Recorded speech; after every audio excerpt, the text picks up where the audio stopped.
Here we are from the deep back in business, man. We've got some of the boys here. The whole barn isn't here because we got a couple cows on the pasture right now. And I'm talking about the stat wizard Eric Wheeler and Coach Keegan Lowe. Keegan's out here still trying to go coach the kids. He had a rough fucking loss last week, a crazy ass game against Clyde, Ohio. But we'll be back this week, Coach. We'll be back. And Eric might join us near the end. I think he will. He's gonna fucking slide his big ass fucking head up in here, pause, and then have a good ass fucking time. But I got the boys here, Sir Michael Clark, TJ Stancliff, the fucking gods of fucking football, dude. We're gonna get goofy. We're gonna get wild. We're gonna cover the shit that happened last week, cover the shit that's coming up this upcoming week. But before all of that, I want to ask these boys a weird question every time we start, just to get the vibes. And I asked today what their dream play would look like. When I say dream play, I'm saying it could be something that just totally fantasy. This is what happens, and I'm doing it.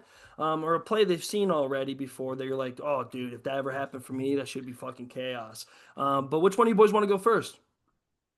TJ, it's you, big Yeah, bro. yeah, I think Mhm. I'll take it, man, because mine might be a little too simple, a little bit too easy.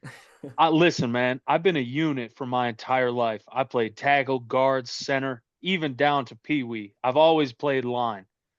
I think my dream scenario would be returning a punt for a touchdown. And in my dream, like it's an SEC stadium, it's Neyland, it's something like that, night game. I'm back to return the punt. Punt goes straight up in the air. They're saying fair catch, fair catch. No fair catch. Catch the ball, make the first man miss, find a lane, punch through it for the touchdown. The crowd goes wild. I think that's my dream play. Let's fucking go, dude. Like a kick six, too. I want that Oh silence while yeah. it's in the air, especially you're talking about the fair catch. I almost heard it that like, you get that little bit of silence while it's still waiting. Oh, dude. And yeah, I bet you know what I want to? You're not even looking upfield. You already were going to take it. You know what I'm saying? You're going to run it It back, dude. wasn't even an option. Not even an Yeah, option. not happening. I'll even add some spice on it. TJ in this scenario is a fucking fast ass DB. He doesn't get to touch the ball often. Precisely. Yeah. He's fucking ready to go run, dude. Go run. Fuck that. I want him to be like Tom Zipikowski. Bring a big ass white boy out there and just let him run people over. Put a tight end back at fucking punt. Sir Michael Clark, man, what fucking play are you trying to fucking pull off on the people? Definitely with being like a DB, definitely a pick six for the win. I think that'd be electric. And one of the ones I was gonna talk about, like just for inspiration wise, are my freshman year at Capital, we had a kid named Chuck English, dude. He was a dope ass guy. He was a basketball player and played his fifth year as football because he had to finish up some school and like he didn't like funny enough, he should have been playing. He didn't like really play a lot at the start of the season. They started putting him in some packages. And this dude ended up like leading the OAC only like in 4 games with like 6 interceptions or something crazy. He had a crazy one-hander. Like one of the first games they put him in, we were tying Spall and Wallace in the fourth quarter, and this dude took it 98 yards to the house. And I think we ended up winning the game because he recovered a fumble at the end too. And like that shit was so dope because he was like just a like super cool dude. And like seeing someone like that, like he played football in high school, then just hooped in college, and like decided, fuck it, I'll play football for 1 year because I had nothing else to do. And like he ended up being a fucking hell of a DB. I would try to find the video. To this day, he has the greatest interception I've ever seen. He blitzed as out of like a nickelback out of the slot, and this dude just literally jumped straight up and fucking one-handed like an out route. I've never seen anything like it in my life, dude. I was like, that was the fucking greatest pick I've ever seen. I'm gonna look through it throughout the pod and see if I can find it Oh, fuck because I want yeah, to dude. fucking show it, dude. It was we were like, that's gotta be on fucking Sports Center, dog. It was insane. See that I like the lead up to that because I've seen some guys do that too. I didn't even think about that when I asked this question of like the situation, I guess, because there are guys that like take a break from football or never really played that much. Me and Eric and Keegan played with a guy like that where like he just wanted to ball out with the boys, and ends up getting his chance and ends up being a fucking dog. Like it's backyard football almost. And like especially like if you don't get a lot of opportunities right away because maybe they don't know you as much, you just got in the team, and then you go out there and just start fucking balling and become part of the team pretty fucking quickly. Like that'd be fucking fun, especially end of year. Like you ain't got the injuries, bro. Fuck, dude. So mine, dude, mine was actually I have a couple. So, but the first one that comes to mind for me is like every boy's fucking dream, dude. I want to line up at fucking middle linebacker. I want 4th and 1 on the goal. I want it to be snowing. I want to be playing for the Notre Dame fucking Fighting Irish. I've always thought about this. We're going to get like a team like a Penn State, like a good fucking upfront team, big as fuck, old, and I want old school shoulder pad style. You know, I want the fucking crossbar. I want the whole thing, and I want to fucking. We both run. I jump. He goes fucking backwards, dude. Crowd goes fucking crazy. That's something I've always wanted. Also, I want that so bad because I wasn't that great of a player in high school. I balled out like anybody else from Ohio. You know what I'm saying? We all live up the dream. We balled out and you play. I fucking had a good time. I wasn't that bad, but I had a couple of goal line stands that did not go my way, which ended up becoming like a magnet for those situations for some reason. Nothing's worse than when you actually can feel the scouting against you. Like I had a week where a goal line went straight to me, and it was really awful for me. It was perfect for them. Like they doubled me down at the end. I couldn't do anything about it. They squished me down, and they just ran that stretch right at my face and trampled over me. The week later, you know, you stuff them a few times, and then the play comes out. It's a fourth down stop, and you're like, man, this ain't gonna go the same way it went last time. You're not even thinking about them game planning for you. But then when you line up and every guy looks at you, the linemen look at you, other people look at you, like we're going for you, like we're in that. And then I had like 5 seconds of like put my hand in the dirt, you know, while he's calling the cadence, and I'm like, all right, this is it. I'm like revving myself up like a live fucking drill, dude. Got pancaked harder than I did the week before, and just took it like a fucking man. Another one would be this is I don't know if this would count, but kneeling the ball at a Super Bowl as a Ooh, yeah, player. that's a good Ooh, one. that's a good one. Or any type of real good championship. Like I always wanted to as a state championship with the boys, you know, like a good state championship kneel, like you did it, like anything championship wise. Like I've won some Yeah. conference stuff as a kid, but nothing like fucking crazy like that. Kneeling the ball with everybody, fucking talking shit too. Like the dudes are still pushing, bro. Don't want to give it up, dude. Like, oh, you want to play tough now? You know what I mean? One of those things. That's what I want to fucking do. A pick six would be fucking legit though. So real I just quick, feel like we're I retarded found the and we drop video. the ball. Oh yeah, let's go. Come on, let's see if we can get this Look at pulled this up. fucking shit. All right, so this should be Shout Chuck, all right. big Does it Chuck in the have? house. All right. All right, can you guys see it? Let me. Yep. If I go full screen, it'll be better. Is We'll it see still it. showing all right? Yep. All right, look at this shit. That's Chuck right there. It has a view from behind the line too. But this shit's fucking nuts.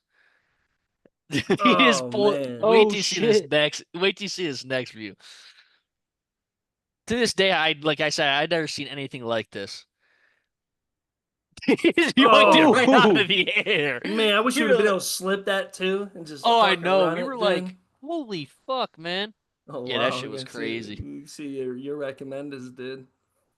I got some Charlie on there. yeah, man. Oh my gosh. That's why I can't fucking trust him. I was just doing the pod with Azul. I was like, Azul's like, I'll share my screen. I'm like, don't you fucking dare, dude. I'm Some of like, these are fucking weird, dude. Like, I've never even watched no 60-minute space wallpaper. I might have been high. Who you're knows? a I was probably looking for nerd, dude. something. Might have been. Fucking nerd. Oh, that's fucking awesome, dude. All right, let's go. Fucking, we'll push forward. Fucking NFL recap. Honestly, I'll reverse card it today. Usually we wait to talk about our shit because we have everyone on here. I want to dive right into it, boys. I really do. Browns football because I think when I was preparing for this pod from last week, I thought, all right, we're gonna run right through this. Like we know what's gonna happen. Packers are probably gonna win. The boys are gonna be pissed off. We're gonna yell about Stefanski, everybody. What's going on? Who should start who? Some of that talk can still be happening, but you guys fucking did it, baby. Fucking down goes the Packers. Let's go. How do you feeling after that? How you feeling while you're watching it? What are your thoughts? What do you think, Mike? So, first of all, like, what a fucking win, right? They probably play a game 100 times and maybe win that twice, 3 times. Like, that was just an unreal. That stuff don't really happen for the Browns. Like I said, it's usually them. I remember a few years ago they blew a game against the Jets. They were down like, or they were up 10 points with like a minute 30 left, and Joe Flacco actually beat them that game. If I remember correctly. But defensive, like some of the positives, defensive line is phenomenal. Like they're getting great pressure. They're shutting down everybody. Carson Schlesinger, the rookie linebacker, every time I fucking look on the screen, he is at the ball. Like that cat's been unreal. And I really hope we get JOK back at some point because those two together are going to be phenomenal to watch. Like they are, especially in a division where you play Lamar Jackson twice a year, having that kind of speed at linebacker is imperative. Like you fucking need it. Uh Judkins, wow, dude, he might be. really good for the Browns. Like I'm really excited. One thing I'd like to see him utilize a little bit more is Samson. I feel like Ford's probably gone now. Like he shouldn't be really schemed in at all. Like I hate to say it. I know he fucking plays hard and shit, but Samson and Judkins are the future for this team. Fannin had 3 nice catches. Really, I think should be schemed into offense a lot more. Our receivers just ain't doing it, dude. Judy's just not that good of a receiver. I think Bond is gonna end up being better than he is. Our tight ends are obviously our best pass catchers as of right now. They're the only ones really getting a lot of targets. Uh, some negatives about the game. The offense is just I don't know what the answer is to fix it. I know our O line speed up. We just got confirmation today that uh Jones is out for the Dewan, yeah. season. Yeah, he's done, which is not good. One of our few young bright spots on the line. Uh Joe Flacco, man, like hell of a career. He did really good for us 2 years ago, but he just looks slow. His processing looks slow. He's just not. He missed a few wide open guys on the flea flicker. He had Bond wide open down the field. He dumped it off. I don't know. It just I don't know if Gabriel or Shadur Sanders gonna do any better, but I'm at the point, maybe get through in these next few hard games and let the young cats drive the get like a shot to driving the fucking wheel, baby. I don't know what else to really do. With losing Jones, our run game isn't gonna be. It's already kind of struggling. Judkins has been a bright spot, but I'm hoping with Judkins being a formidable running back, it opens up the play action a little bit, which should help Joe, I think, get some more time to make some better throws downfield. I'm hoping that kind of gets implemented into the game plan more. But just right now, the offense ain't got no juice, man. And also, shout out the kicker. I listened to an interview with him on the radio today and felt bad for Buddy. Obviously, after week 1, everyone was like, fucking wishing he would die and shit. And kid's kind of a hard time. His mom recently passed, and I'm glad to see him make that 55-yard kick. He was a UFL guy. It's always cool to see those dudes get a shot in the NFL and make the most of it. So glad to see him redeem himself, and the coaching staff obviously believed in him and reaped the benefits from it. So, but other than that, what a game! I really think to end it with whatever I'm saying here, the defense can keep this team close in any game. Truly, I believe that. As long as the defense is playing well, I don't think there's a lot of teams that are really going to blow us out like how the Ravens did. I think sometimes that just happens in the NFL, but I mean, Packers have a very good offensive team so far this season. We really shut them down. Uh, so as long as I think if the Browns I actually have a lot more hope than I did beginning of the season that with this team. There's a lot more positives than I thought. So if the offense can get some shit cooking, could be seeing a pretty decent record. Which the only downfall is our draft pick won't be as good, but I think for the future it's there's a lot more optimism in the Browns fandom than before for sure. I'll give it Uh, over to you, TJ. right before TJ here, I want to ask Clark just a few questions while on my mind. You Hmm. said Junkins getting the ball back going. Do you think that with the passing game, watching these games, what kind of sucks and leaves Jerry Judy and Njoku and all them looking like ass is like I don't think there's no identity on the team. I know TJ said that before, and you need to find that in the offense. I think if you get someone like Junkins moving, it's going to make Flacco and them play a lot better. I think you got to run Yeah. first, pass second. And before that, when you're only trying to do a play action to forward, I don't really think it's that threatening. It's really Well, not. yeah. Not at all. And I also want to say shout out. 5 sacks is fucking crazy. So TJ, Yeah. man, fucking. Actually, I wasn't asked, but you just said yes. Like fucking. TJ, man, how we feeling, man? After that, I feel like the way you look at the Browns. I'm not saying Clark doesn't deserve a win, but whenever the Browns win this way, this is more for you, TJ. This is for the guys. This Yeah. is for the guys that believe. This is for the guys when they were down 10-0. We're like, you know what? We'll score 13 in the fourth. Man, how'd you feel? Oh, bro. I was so stoked watching the game on Sunday. Like it made my whole weekend. The fact that we put it together right at the end of the game just the way we did, I'm still riding the high of the Browns win. Like I was pretty sure the Packers were going to embarrass us. We talked about that last week like, "Hey Mike, I got free tickets to the game. You want to go?" And Mike's like, "That's not a good one to go Yeah. to."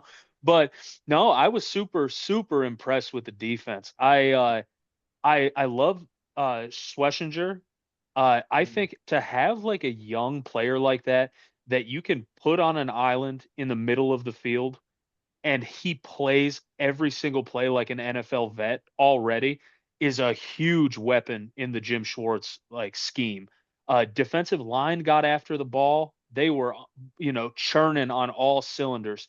Uh, you could kind of tell the Packers were keying in on McGuire a little bit. He's a young player. We got to kind of work with him a little bit and iron out some of the habits. And I agree with Mike. The offense kind of spits and sputters along. I'm not going to harp on it too much. We talked about it last week, and hey, a win's a win. But as far as the Browns offense goes, pretty much at this point, if it's not going to Fannin or Njoku, there are no completions. Like I have no faith in any of the wide receivers to get open. And when they are open, sometimes to even catch the ball. And I really, really think Judkins overperformed kind of for what my expectations were. Going into this week, I thought, the line's not playing great. They're not going to get a good push. And I was telling people, like, dude, I don't know if Judkins fixes it, but I really, really value what he brings to the offense and just the ability to fall forward and to pick up a yard or two.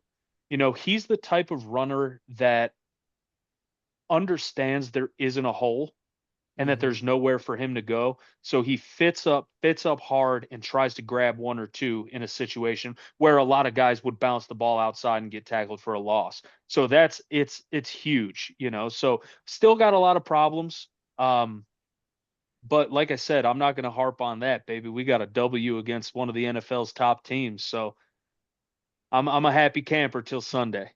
Hell yeah, baby. That's what it's all about. Every given Sunday, and you need to sometimes what's beautiful about the NFL is you'll steal some wins and you get to celebrate them. Even, no matter what happens later, no matter how the season plays out, you stole a fucking win in a home crowd. Me and Clark were saying this right beforehand.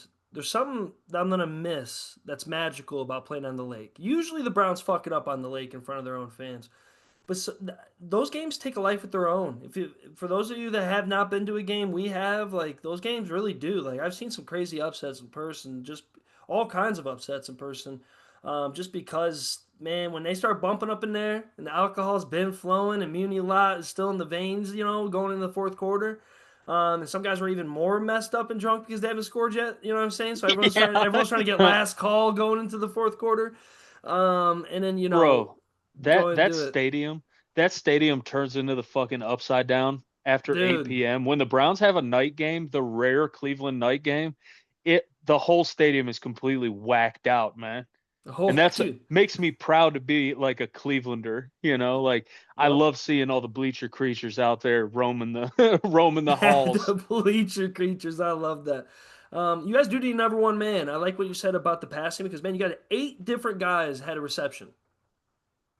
That's pretty cool, but when the guy who leads it's Njoku with only 5 Yeah. for 40, like, that's fucking crazy.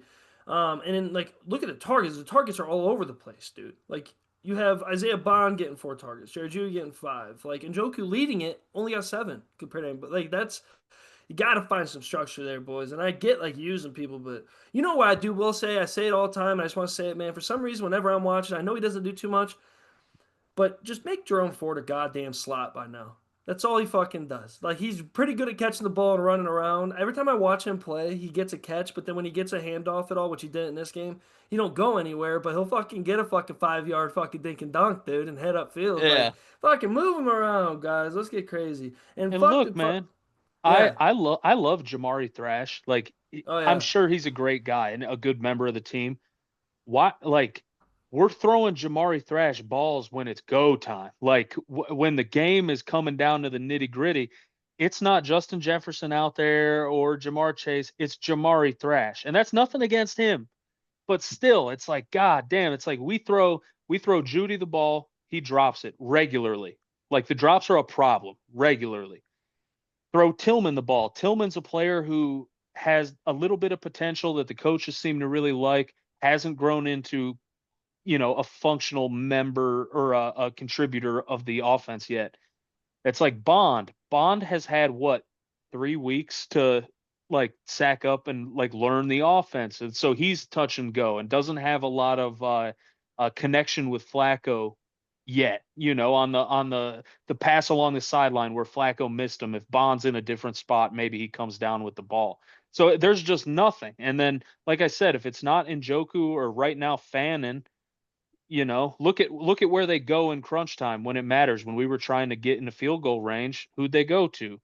Go to Mm-hmm. Njoku across the middle, pick up the last few yards and center the ball. And that really shows like where we're at right now. And you can call us check down merchants. It would Oh yeah. probably be accurate, but after this week, I don't give a fuck. That's a W. Go back to Green Bay. We'll see you later. Do you think there's a psychological issue? Everyone's kind of worried about this early in the season because Sanders and Gabriel, and I know that's going to get louder and louder. But now that we're in into the season, a couple of games in, especially like a win after Joe Flacco did not play that great, which is not all way on him, but he just looked old, looked slow. Um, when you look at all these wide receiver names, I'm thinking, okay, you have a bunch of young guys. You're trying to turn this whole fucking program around. Joe Flacco obviously does not have the same long-term goals as anybody is sharing in that locker room. If anything, he might share some stuff of trying to get back to the playoffs with some of the guys he did it with, right? Like just because. And he wants to go out kind of on top, like a lot of guys do. But bro, when you're throwing to Cedric Tillman and you're throwing to Jerry Jeudy and Isaiah Bond and even like in Njoku's been there, it's like how do you build that shit the way like say what you want about Goff having some years under and what made the Lions thing work is everyone had this whole mission of getting better, getting better, getting better. This is the locker room.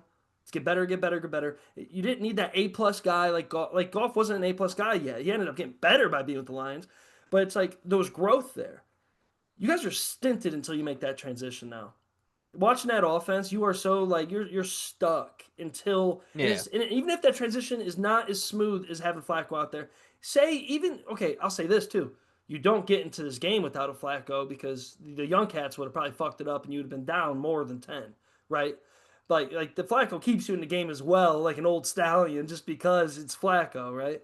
But like at the same time, like you've got to have that give and take. Like even if you would have lost this game, but who's to say they don't learn from it and then keep building that bond together, whoever the young cat is that steps up, and then keep playing. Like you're not playing for any fucking future, is what I got out of the game that made me sad. Like even Well, look, when they won, it was like that's cool, but like what is this for? if if so, you have Flacco out there now who's looked awful. Yeah, I don't think that's a hot take at all. He's yeah, looked terrible. So like if he's shitting out and you're throwing veteran Joe Flacco to the Wolves, what benefit does that have that throwing Gabriel to the Wolves wouldn't also have? Because at least he will see it. At least you get him game reps, and yeah, find out like if Dylan Gabriel, week 10 of the season, he's the starter, has a 280-yard, 3-touchdown game. People are going to be going, "Oh shit, like look what's going on, man." Like I don't see the benefit looking into next year with the 2 draft picks in the first round, not starting Dylan Gabriel like earlier. If you start him in like, oh, it's week 13, we're out of every, obviously we're not going to be in playoff contention, but it's like, hey, we're playing for shits and giggles now. Gabriel, go ahead and take your snaps. You're doing Gabriel a disservice and you're doing the team's development a disservice. So after this week, with the defense playing how it's playing, I say to hell with it. Get Gabriel on the field. And if he can hang, 17, 21, 24 points on another team, our defense might be able to win us games yep, holding the Yeah. other team. Absolutely. yep. Tom Brady said best about Caleb Williams when he's watching that game. He's like a defense is a young quarterback's best friend. Like when you Yeah. make a mistake, and then the Bears would get those stops after a couple bad like throws, and it's like they get that stop. That's why they beat the shit out of the Cowboys. It's like a defense is a young quarterback's best friend. You might as well figure out where the fuck everybody is, and just play for some type of fucking future because that's what you got going on here. You got rookies playing at running back already. Like, and I'm not saying like the same pressure other people are saying. It's just like just figure it out. Throw both of them out there, see what happens. I mean, look at it this way. I'll say the best example. Andy Dalton is the reason why that fucking kid at Carolina is playing halfway decent now. What is his face? Bryce Oh, Young. Yeah, Bryce Young. Yeah. because like when Andy Dalton was like when they finally said like, "Oh, Bryce, you're not playing well. We'll put Andy in." And Andy didn't budge. He goes, "I want to start. Put me in." Like Yeah. it really helped with that trade. Like, all right, this is the do or die because if the do or dies in week 13, like you said, What the fuck does that even mean, bro? Like, and we've seen so much development go so many different ways. I mean, fuck, Peyton Manning. I love that, like, people are talking about, like, these rookie numbers and shit. Peyton Manning had the worst rookie year of all time. Yeah, 27 interceptions or something fucking Yeah, and crazy. you're telling me Peyton Manning's not in most of your guys' Mount Rushmores at all? Like, like you know what I'm Yeah. saying? It's like that's, and I'm not trying to say anybody's anybody, but like even Tom Brady, like, you know, he didn't get that chance the whole first year, which is fine, and people bring that up, but I'm like, he was behind Drew Bledsoe. I don't understand. Like, you guys are Drew Bledsoe had a career still ahead of him. Like, Yeah. and I'm a big Flacco guy, but like, what does it hurt for it to be the middle of the season and you're like, you know what, put the old bastard in? I'd rather put the old bastard in right for the first time in the middle of the season than put him back in after he started, didn't play, and then now we're just throwing everything out. Yeah. That's how he Like gets fucking hurt, honestly. I'll get crazy. back Well, out there, snaps his look leg. look too at like the profile of player you get with Dylan Gabriel. Like, I would understand the hesitation if he were like an Anthony Richardson kind of player, big arm, mobile, struggles with accuracy, and is, I don't want to say new to the quarterback position, but unrefined. Yep. Yeah. Like very raw. Whereas like Dylan Gabriel's whole thing is that he's a very accurate passer inside of 20 yards. He manages the game and he's played a fucking lot of football, dude. He played a lot of football in college. So it's like you're Yeah. not like I would worry about that profile player being unrefined and raw coming in, to play early in the season. But Dylan Gabriel, man, like throw him in there, man. He'll manage the game. And here's the missing detail: is like you don't have a Daniel Jones on the team. Like the No. Colts were lucky enough to go find a kid very similar, like I said, with like say like Jared Goff is what I'm thinking of with what Yeah. I'm watching with Daniel Jones, right? Not comparing exactly the two because Jared Goff went to a fucking Super Bowl. Put some respect on the boy's name. But it's like at the Yeah. same time, like though that's a guy with a future. That's a guy that's hungry. Baker when he ended up with the Bucks, that's a guy with a future. It's a guy that's hungry. And I mean, shout out to Joe for coming off the couch still hungry as a motherfucker. You know, he doesn't act like he's a fucking old fuck. You know, he still talks to the boys. He still has leadership in the locker room. And I know he's a good fucking, voice for everybody in that team. You know, you're gonna listen to Joe Flacco if he talks in that locker room, right? So, but like at this point, man, you know that whole thing like Peter Parker where he has the glasses or not. He looks like Yeah. fucking. He looks like Jake Delhomme out there, dude. Like you know what I'm Yeah. saying? Like it's not what we thought. It's you know what I'm saying. Keep him as a captain. Let him wear a C, baby, because he deserves it. And we'll call it a day. You guys got any thoughts on that before we push forward to my Niners? Yeah, just real quick. I think a lot of I've heard a lot of Browns like damn, I almost said influencers, but I've heard a lot of voices in the Browns community say that it's pretty apparent to them that the plan from the get-go was Kenny Pickett and it just didn't work out. Absolutely. Where they're like, if Kenny stays healthy through camp, he starts for the Yeah. Browns, and that Flacco would have been on the bench working with some of the younger guys. Yeah, a young, hungry guy. That's a really And good point. yeah, and I would have really liked to seen that, truthfully. I think like obviously Kenny Pickett hasn't had the greatest time in the NFL, but from like well all they talked about when they traded Kenny Pickett is how much the Eagles liked him and that he was a good leader in the locker room and like the team liked having him around and they were talking about like in the spring and stuff, Kenny looked great and like it sucks that he got hurt because I think if Kenny could even played to someone's potential he had in college, like could probably be a pretty decent fucking team right now, truthfully. And we wouldn't have had to have this talk about possibly benching Joe Flacco's old butt for one of the rookies. Like we'd have had a younger guy in there who's hungry. It's very like we talked about the same thing with Daniel Jones. That would have been our Daniel Jones, would have been the Kenny Pickett situation, and it would have been good for us. So it sucks that we traded him. I wish we could have I don't want to say cut Shador, but I would have taken Kenny over Shador on the bench any fucking day.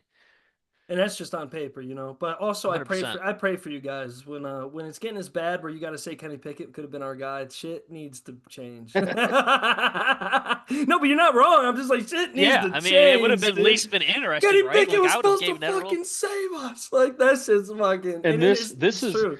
this is coming from me who like 5 episodes ago said I would be crying in the shower drinking 4 roses out of the bottle if Kenny played one game for the Browns. And now I'm like, dude, Kenny could have helped us, bro. Kenny's better than Yeah. Joe. Dude. This ain't the Joe we That's a had a good few fucking years point. ago, bro. This ain't the same guy. Yeah. Oh Oh, man. that's so funny. All right, man. We'll transition to another fucking crazy game. I will start this by saying this is so my luck. So M wanted to get ice cream, right? And she was asking me when the game's gonna be over. I said, "Oh, we'll get it after the game." As soon as we had that penalty that turned to a safety, and then we gave it back to him with 2 minutes left, I was on my way to go get some fucking ice cream, dude. I was done. I was so pissed off. I was like, "Hey, the Irish fucking won. We're hurt all over, so I wasn't that upset. Carolina plays us really hard. Fuck it, we'll take it on the chin." But you know what, bro? Shout out to goddamn Mac Jones. That boy is a fucking leader. Like he really is. Mac Jones, our Kenny Pickett kind of thing. You know what I'm saying? Like it's Yeah. a real like that boy. His face, like he was hurt. Like his knee's still hurt. I'm glad that Purdy's gonna be able to come back because now we have both quarterbacks are at 80%, 60%. So that's not good. Martinez in the fucking batter's box has never played a snap in a live game in the NFL yet. So, Chris McCaffrey's gonna end up having no legs after this season if anything happens to any of them. But man, Mac Jones fucking just just the way things were getting panicky for a second in a certain way. It's a divisional game. It gets really amped up when you're close in the third quarter in a divisional game. You could tell everyone knew each other, the bickering, the pushing, the arguing. And Mac Jones kept the whole thing together. And honestly, you really saw the leadership of Chris McCaffrey. The way he's able to just stay stone faced through any bad play, through any type of tight situation is just a huge thing. What I don't want to see is 17 carries for only 52 yards. And what I don't want to see is what me and Clark were talking about right before the pod. I mean, Chris McCaffrey is literally doing laps around people. He has the most touches in the NFL. He's already over 100 touches. He's in the top whatever for receiving catches. He's in the top. He's touching the ball over. I like that Brian Robinson was finally getting in, but man, he didn't play bad. He had 2 carries for 22 yards. Like that's not, and his longest was a 19-yard carry. I'll give it, but dude, I watched it. Put him in a little more. Let's fucking ease up a little bit. But dude, Shanahan's kind of a psychopath. He's so unwilling to change that. He is not gonna not give Christian McCaffrey the ball. I get everyone's hurt. But a big shout out to Ricky Pearsall, dude. That kid's a fucking stud. Clark, what'd you say he is in the receiving? He's third in the league right now. He's 272 yards, and he's Dude. been feasting, man. I liked him anyway. I remember watching some of him at Florida, and then he got shot and all that. I watched a video today, someone made an edit of him on the stretcher, and he's getting shot, and then him catching a one-handed pass. It's a cool story, and he's gonna be a really good receiver for you guys. And once you get the team back to healthy, this team's gonna have a serious amount of targets. Like Jennings has been hurt too, I know, and having him back, you and I have always really liked him. I think Jennings, he was great in the Super Bowl. He's a dog. Dog. You get those Dog. guys back, you get Kittle back. What's I don't exactly know what's up with Ayuk. I don't if I is think he hurt? he's hurt, I think. Yeah. He's not coming back anytime soon. Juwan Jennings is still can go questionable and out. He'll be back first. George with the hamstring. I don't want George to touch anything. I don't think George does either. George is playing the long ball. That's a real vet, right? You pull the hamstring at that size, we need him with everyone else down too, especially with the Yeah. other people who are questionable. And Chris McCaffrey literally had 10 receptions for 88 yards receiving, dude. Just fucking running around everywhere, like a 99 overall broken creative player. Yeah. Just Get him that the whole ball. when you're hurt and the whole thing's just red, dude. That's Chris McCaffrey, dude. Yeah. Every fucking Yeah. game. His career Um, wear and tears at a zero. Yeah. but at the end of the day, I do like some familiar faces. Shout out Kendrick Bourne's back on the roster. He's kind of a Niners favorite. We like that kid, bro. Yeah. He's one of those guys that when he left, he got the bag for the Patriots. That's dope. But it was come on, you're not gonna play well anywhere else. You're Shanahan's boy. He's gonna put you in motion, have you run all around the field. Yep. He had a pretty good game back, dude. Fucking balling out. I'm pretty happy with everything. And man, shout out to fucking Winners and fucking Fred Warner. Some of the best linebacker play I've seen in a while. Fred Warner makes any other linebacker turn into an All-Pro if you play next to him. It don't matter who you are. We look like geniuses with the Greenlaw situation because he hasn't played yet for Denver. And just eating them up alive. I hate anybody getting hurt, but when Connor went down, it helped us so much. Just fucking get him the fuck out of there. And then, dude, we kind of talked about right before, Marvin Harrison Jr. is breaking my heart, man. He had some Yeah. really open plays. He could have made it a really good game. Could have been the reason why they won, but he had some drops that were just so devastating, and he still led the team with yards with 44 yards, which ain't crazy. I'm really happy with dude. Also, I want to say Fred Warner. Anytime we go up against a decent tight end, he's hell for them. Oh, oh, Hell he's for got them. them on lock, dude. And actually, if anybody in the whole league, because like we're kind of see that shift to like a little bit smaller linebacker to have the speed, but he is so fucking big and fast, dude. He like if I had to pick anybody on my team to cover a tight end, I'm picking that motherfucker. Dude, He's running. so good at it. Running. And just he's so good with like they were showing a lot of clips too for some of his plays. Like it's so cool to see a guy and you'd think you see it often, but until you see it to the top textbook level, when he reads the run to transition to pass and you see his hips swing so fast, he's already running to face the guy when the ball's in the air, turning right away when it comes to him. Like it's like guys struggle in the NFL to play one position. It's amazing when you see guys that are linebackers because they got to play multiple. I also think Yeah. kind of I think safeties are kind of like wild in this way too when they end up playing man on somebody with just one in the back. Like some guys struggle to stay on the field just to do their job. It's so impressive when you see guys do 5 jobs at once and Yeah. not missing a fucking beat. And he passes the eye test like with flying colors. Like you watch Fred Warner fly around the field, you know instantly like tip top elite. Like there's a great video from back in the day of John Randall Mm-hmm. running a drill. So he goes Oh through yeah, and he hits the bags and the bags are fucking flying like they're made out of like paper. And then the backup D tackle does the same drill and it looks completely different. Where you're yeah. like, oh shit, that's what it looks like when a good player runs the drill, or I shouldn't say good, but elite player runs the drill.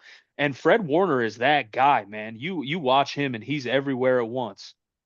Dude, swear. So like we're going to like because of him and because of McCaffrey. Thank God we're going to 3-0. And being 3-0 with Yeah. the rough start in this way, we had some rough games too. Seattle and the Yeah. Cardinals are down. We're leading the division already. My dreams of the wild card thing are fucking legit. I think the Rams are going to be good, but and they had a great game against the Eagles. That was a fucking awesome game. Hmm. But right, I'll take it's just like this weird thing. It's kind of like the way the Ravens Steelers have been for a while. Like they'll be near the top, but you just know the Ravens aren't taking them that serious.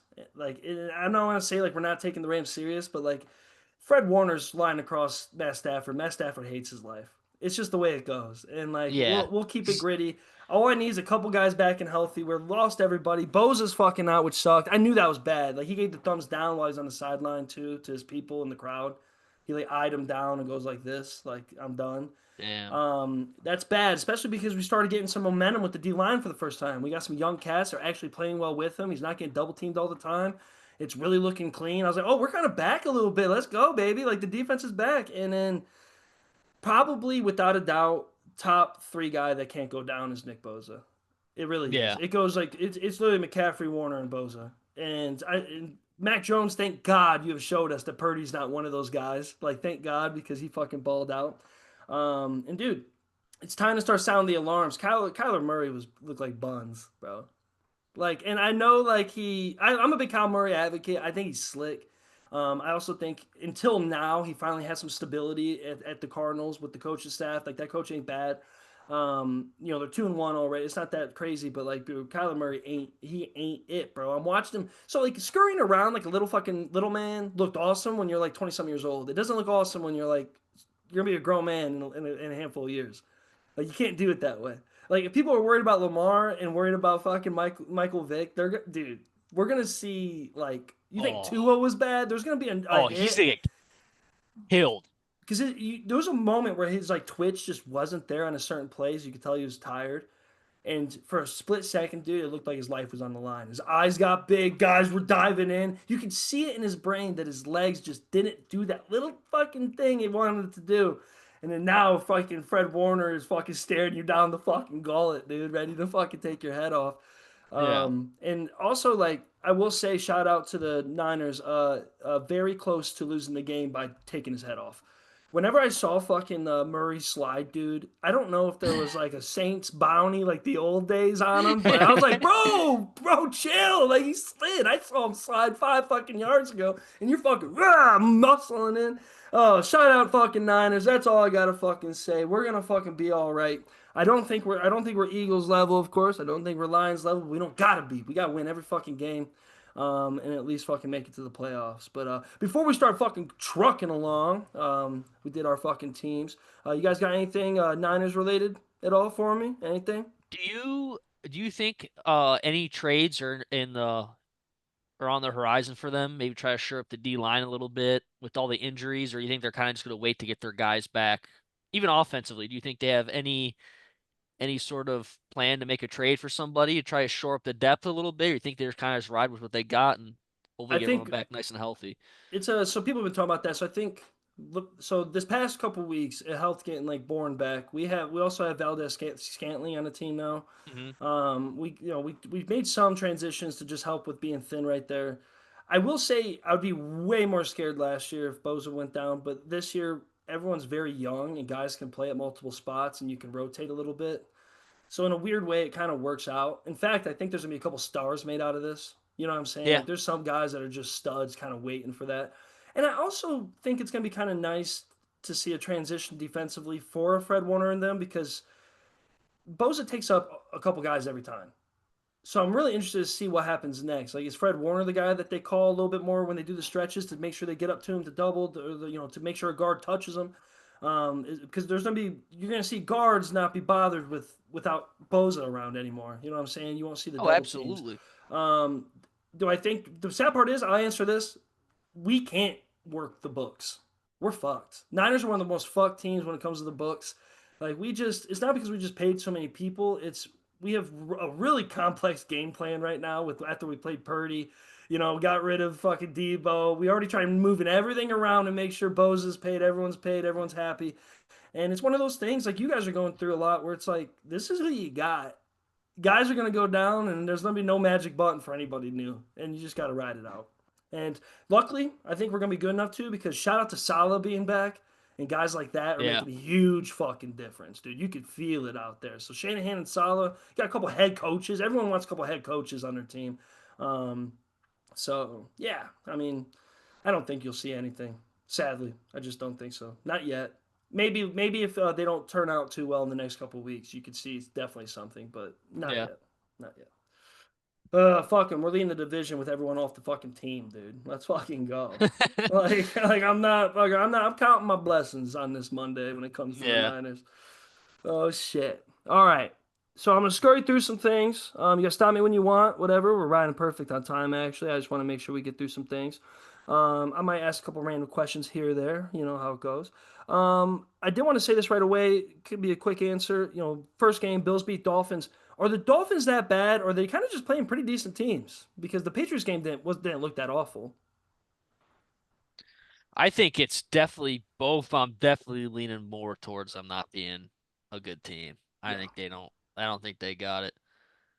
Uh, Clark, they you were have played working some for good you were teams. working for Amazon that game. I see. Fucking the Tyreek Hill thing came out while he's on the sideline. Yeah, that should have you fucking laughing. But yeah, they're just. I don't think they're a good team, man. I don't know. I think they're going to be a bottom five team in the league. And like I said, they've had some tough games, but I don't think Tua's got it anymore. Whatever magic they had those one or two seeds, and I think it's kind of gone. And I don't know. I don't think they'll. It's just the whole thing's a shit show. Hmm. I wouldn't be surprised to see them really blow everything up this offseason. No, no. Yeah. Anything quick on that, TJ? You think the Dolphins are legit, or they just like legitly bad, or because that's a big drop off, right? Like Dolphins are supposed to be a wild card friendly team for at least a year or two now, right? But what do you think, big guy? Because they played some good talent now. Because Colts look better on paper than anybody. Yeah. Listen, man. I'm gonna keep it 100, man. The Colts have been really good, but the Colts are the Colts, dog. You get beat 33 nothing by the Colts. You ain't very good, man. Not many good teams are losing 33 zip. And it's just not there. Like Mike said, like I'm not gonna go on about it. It's like Mm-hmm. Tua doesn't look great. Tyreek, you can tell, is frustrated to some degree with like throwing the very visible fits like Mm-hmm. once a game now. The HN is not like a bell cow back that you give 30 carries to and you go, hey, make sure we keep the ball, for 10 minutes. He's very good at what he does, but he's the garnish on top of the offense. You can't Yeah. you can't look to him to be the guy that's going to win you games when you need to grind them out.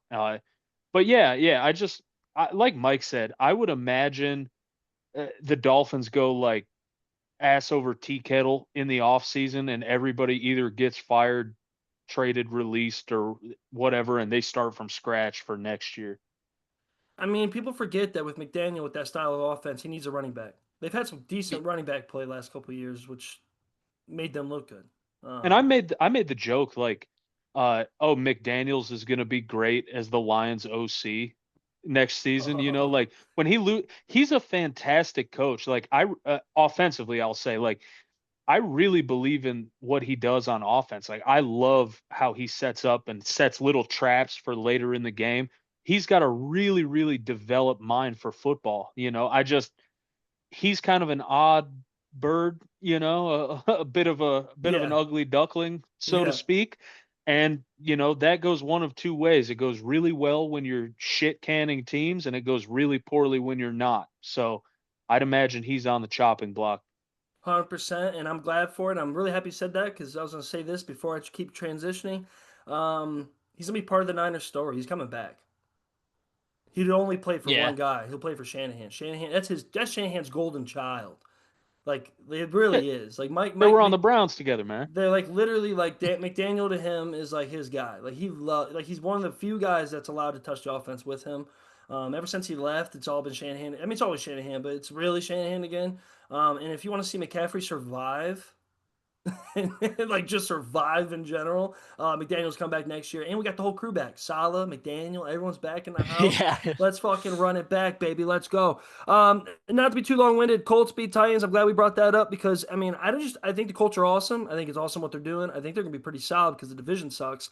And they're probably gonna win the division. So you might as well say they're a playoff team. But they are not being the Rams. I don't think that's my take. Titans ass. Broncos some reason don't look like they could beat anybody right now, sadly, which sucks. And Bo Nix's Yeah. like QBR just ain't what it was like. It just ain't looking good. And then we just went off on the Dolphins. So I'm impressed because it's the NFL and you're beating the fuck out of people, but I'm not yet when you go against teams like the Rams. They could probably beat the Raiders, but even like the Cardinals, Chargers, and teams like that. And don't be too shocked if they're really good going for a while because then they only got like the Steelers, Falcons, Chargers, like their schedule is soft as shit. Actually, I'm looking through it right now. It is not good. I just don't know if they're the real deal. We'll see. I just want to put a break on it. I think it's funny when we get all hyped up. Like, I love resurgence, but let's remember who people are for who they are. Like Daniels did go to the playoffs for the Giants, but he also lost complete grip of that team pretty fucking quickly. You know what I'm saying? So like, just remember who they are. And the Colts are just weird. Kind of like what TJ was saying. Like the Colts shouldn't be beating the Dolphins that bad. Vikings, dude, that game was fucking god awful. Bengals got their fucking ass just fucked. Yeah, that Vikings corner had the first ever perfect PFF grade. He was fucking phenomenal, dude. That cat single-handedly like Isaiah just Rodgers. shut down. Yeah, that shit Yep. was cool as fuck to see, man. So go back to like the dream plays.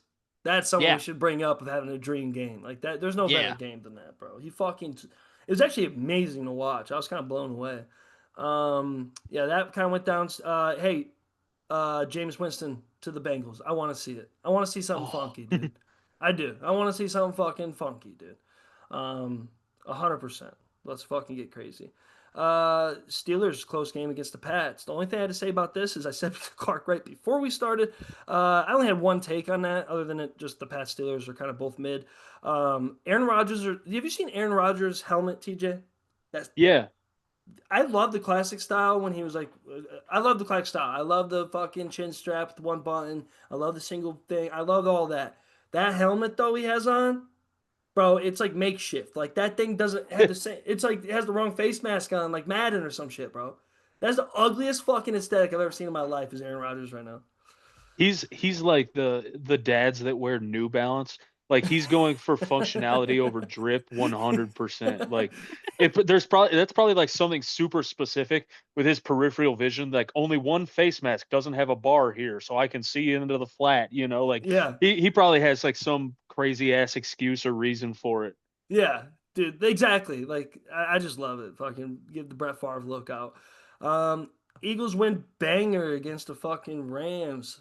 I did have one crazy takeaway of this. It was kind of wild, the whole Hurts offense coordinator situation. You know what I'm saying? You guys hear Mhm. that? Like he just switched it up and pretty much told them to fuck off. I wish I was a fucking fly in the locker room during that.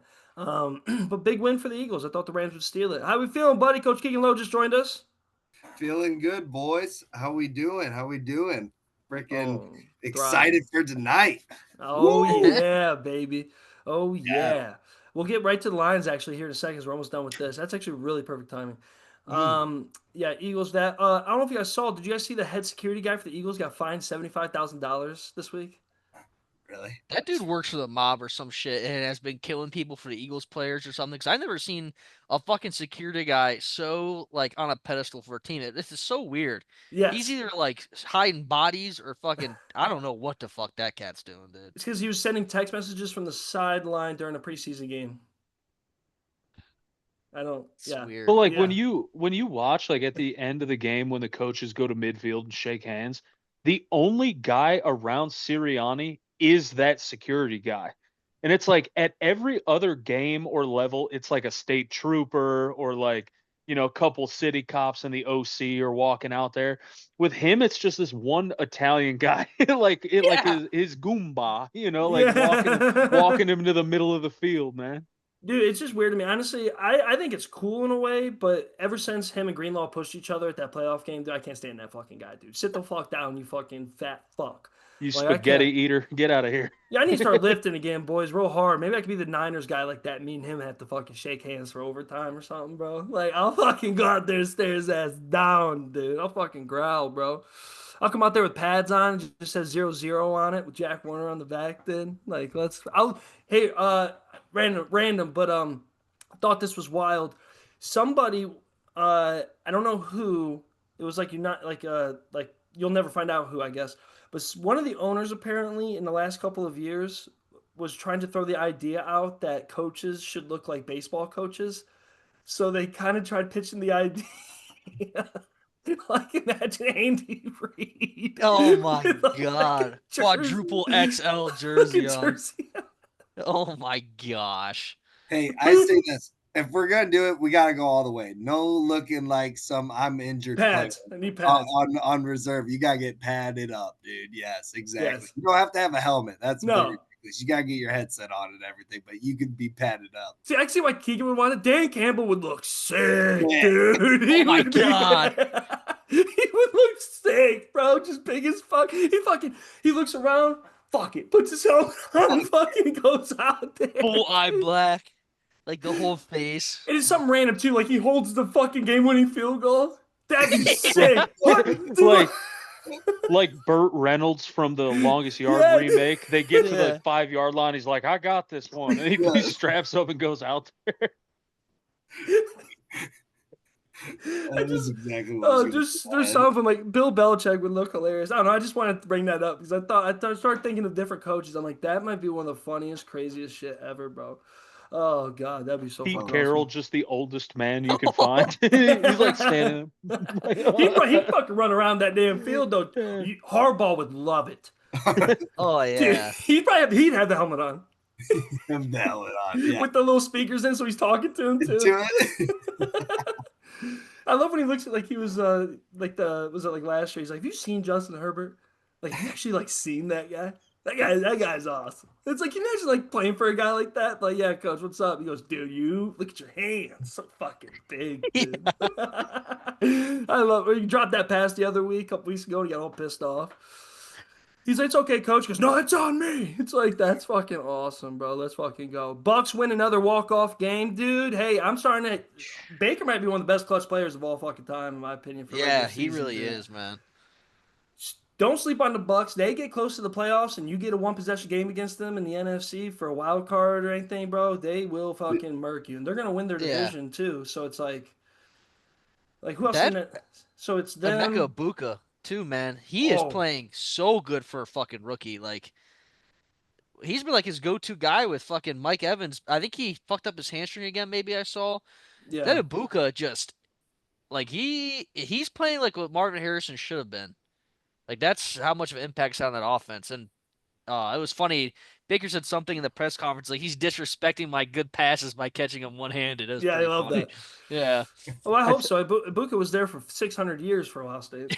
Yeah. I think Godwin's coming back soon Yep. too. Yep. Yeah. Yeah, what, next week or this week? Yeah. Yeah, it So should they're be gonna within the be next 2 weeks. stacked, dude. That team's gonna be Yeah. stacked. And their division looks awful, so they're gonna be just fine. We just said the Broncos earlier, just not looking good, dude. And you know what? The Chargers, they're gonna compete with the Chiefs. Like I was wondering which one's gonna show out right away. It's gonna be the Chargers Chiefs. Tough division, fucking good football. I just like seeing two cool coaches. Sean Payton out there, dude. It's just some cool shit. Bro, Justin Um, Herbert, ridiculous. Just Amazing. ridiculous. He made an insane throw towards the end of the game. He like sags off a D end, running left across his body, throws a seed into the end zone to Keenan Allen. Just an insane throw. Keenan Allen's shoulders. You guys see that? Oh Dude, yeah. what the fuck? That was like a fucked up cartoon character looking at that shit. His AC joints, bro. He needs to get surgery or some shit, horns, man. Well, dude. like Yeah. I guess they can fix it, but you have to take a lot of time off. Oh, like where you break his shit. Yeah, Oh. like he's just waiting till he's done playing to Does get that that fixed, like man. affect him reaching all the way up for a ball? I or don't know, anything? man. Like, I tell you one thing, I couldn't fucking sleep like that, man. That should be uncomfortable, man. shit, you might be able to. All he has to do is. Yeah, tilt He's it. got a built-in pillow. Yeah, just fucking He pass probably sleeps out. on planes real well. Oh man, I love the Justin Herbert bit because I saw his comparison to Peyton Manning's couple years when he started getting the ball when Peyton Manning started becoming Peyton Manning by year 3. Very similar, dude. Very similar. Be crazy. That's gonna be crazy. He might be a fucking next one up. Seahawks destroy the Saints, bro. I gave Riddler Ass whooping. I gave that Spencer Rattler his goddamn fucking flowers too. And that boy went out there and fucking became the Riddler, dude. Like he started fucking Yeah. passing out riddles, not passes, dude. It got confusing out there, bro. God damn. You know what though? When I see the Seahawks keep playing well, I'm like, that Niners win looks so good on paper. Let's get after it. I don't want to fucking we're gonna lose the next one against them. You know how the division football goes. It's like just give me one against you, big guy. Beat me. I don't care. Who cares? Dude, Bears. Keegan, man, this gotta make you feel good. You know, the Packers losing the way they did in a tight fucking game. We talked about that with the boys. Amazing fun game, but also like that's so good for you guys right now where you're at. You're playing on fire. You got a tough game against the Ravens coming up, but then the Bears. That win against the Bears looks good. They fucking handed it to the Cowboys, dude. A little, Really a was. little fire, you could tell. I was even watching some clips of like Ben Johnson in the locker room afterwards and everything. Like he's starting to get those guys to buy into him over there and everything like that. So like Chicago, like I could see them like towards the end of the season turning the corner around a little bit second half of the season. But I can't lie, man. Vikings are solid, and with Carson Wentz, it doesn't seem to freaking even stop. And I had a feeling with that too. I'm like, dude, if he gets injured, JJ McCarthy, I'm like, I think Carson Wentz might be even more of a threat with the Vikings, dude. So I'm 100%. excited to see how that kind of keeps going too. But I love we this got pod's been throwing out some random names, dude. All these guys are getting new careers now, dude. Carson Yeah. Wentz too. Yeah. Keegan, real quick before your next talk, it's a perfect segue because the Bears game last week, you just brought it up with the loss. I thought that post game was so cool when they were like talking about, oh, do you think he ran up the score or whatever? He goes, he doesn't like he's gonna go for it. Like I know Dan. Like Yeah. and then everyone was saying that their handshake was awkward. No, you could see Dan say he loved him. And Yeah. if you need anything, let me know. And knew his boy was pissed. Yeah. And Yeah. they took off. Like it doesn't have to be like this whole like, hey brother, how's it? No, they're in the middle of the season. Yeah. They ain't worried And they're about grown that ass shit. men. Yeah. Did you see Yeah. the Detroit DBs after the pick? Their celebration was they ran into the end zone and then ran that stumble play that the Lions ran last year. Oh, that's Did you see that? I didn't On see it. Chicago last year. Yeah. So like all the shit about Dan Campbell, like and Ben Johnson having beef, I don't see that at all. But Detroit's secondary definitely did let their nuts hang a little bit and kind of flexed on Ben Johnson, man. Was it probably talk shit during the practices all last year and the last couple of years? You know, I picked you off, fuck you, because you know offense defense always fights during practice a little bit. That's how it should be. That probably did feel good. I didn't think about that though. Yo, fuck that cat, bro. Oh, Like, dog. You know how DBs are too? God love them. You need a specific mindset to be a DB. And they're like, man, you always over there running them bullshit trick plays. You can't beat me with a post, with a post hitch, you know? They're like, you got to run your bullshit to gain Yeah, yards you got on to run us, your you know? bullshit against me. I bet they said that to them all the fucking time, dude. Yeah, but Keegan, big fucking win last week. Fucking looked good. The Lions are fucking back. And you needed that fucking momentum. I know you got a whole another game going on here soon with the Ravens. But the Bears game's got to feel good. You probably felt nice. Oh, Bear game was definitely the redemption game that we needed, which was awesome. So I freaking like that. Getting a divisional win's awesome, especially at home. But yeah, man, the offense looked clean. That was the best part of it. Offense looked clean. Looked like we cleaned everything up from last week. And yeah, hopefully the train can keep rolling tonight, man. I'm really excited to see where we match up with freaking Baltimore, because freaking they're a playoff caliber team and everything, as we know with that. And if we want to know, if the Lions are ready for it, this is definitely going to show early on in the season. So let's get a redemption game from like Packers, who's another playoff team. So I hope that freaking we come tonight and fucking whoop some ass. But yeah, that's why I'm excited. I'm on edge. I keep checking the clock freaking here on the Oh, yeah. laptop the whole time. Yeah. Well, I was about to just say, dude, you're in uncharted territory a little bit. Like, you keep going in. We said that last year and the year before, a little bit uncharted territory every so often, being a Detroit fan now. Yeah. Man, you guys went like over 10 years without a primetime game. I told you, this is what being a good team's all about. Is not only your primetime game, you're early in the season. The Ravens are definitely ready to play you. Oh, Or are you ready to go play that Super Bowl caliber team? And you know what? It's what is it in Detroit? Yeah. Yeah. Yeah, that's a nice it, thing if it is. Let me see. I yeah, can't remember. I want to say yes, but maybe not. Oh, my screen's stuck on the Colts. Ew, dude. Get the Explain that. fuck It's making off me of my sick fucking. again. No, Ravens, baby, home. In Ravens or home in Detroit. It's home for the Ravens. So, Home for the Ravens in Baltimore. I'm really excited to see what your defense could do against a guy like Derrick Henry. You guys, Yeah. like that's gonna be very interesting. And can you hold everyone in? Zay Flowers is a fucking dog. And Lamar, man, we always have a tendency to suck with mobile QBs. So that's a little rough. Time to lock in, baby. The Lock in. Ravens have a lot of guys out though. Van Noy's not playing. No Likely at tight end. No Patrick Ricard, Jair Alexander, Keaton Mitchell. They got a lot of guys out. So hopefully your offense can capitalize on that, and defensively both. They're missing quite a few key guys, so I think it should be good for you guys. As long as Raekwon is playing, you guys got to run around. That kid's a fucking stud, dude. Yeah. They got some studs over there, bro. Hell yeah. And the last thing from last week, because I'm not going to talk about it, because I said last week I'm not going to talk about it. Chiefs beat the Giants. Who gives a fuck? Yeah. You do. Yeah, who gives a fuck? Real quick on that. Scatterboo, dog. Dude, actually, it's funny you say I was about to say that because the running back Tracy's out, so it's going to be him Bro. now. Yeah. Scatterboo last night was electric. I hate watching the Chiefs play only because it seems like every other week they're in prime time. Mm-hmm. So I've just watched them a lot. But, dude, Scatterboo got some targets in the pass game, got some handoffs, threw some awesome blocks. He's chipping ends and injuring their ribs, like laying out defensive ends. He's going to be electric now that he RB1 with Tracy out of the way, man. Yeah. I can't wait till the Giants game this coming week to see what he does. I hope it ends up being a good story, man, because he needs to stop putting that head down, bro. That motherfucker's so... It's good. It's good for fun. I love it. But, like, boy, that man's got... He's going to be a CTE PhD. You know what I'm saying? like, already put that boy's head in the fucking testing pool right now. It's like, sign off. Like, have that little thing on your license plate, Scatterboo. Give your organs up, big dog, because you got some shit people need research on.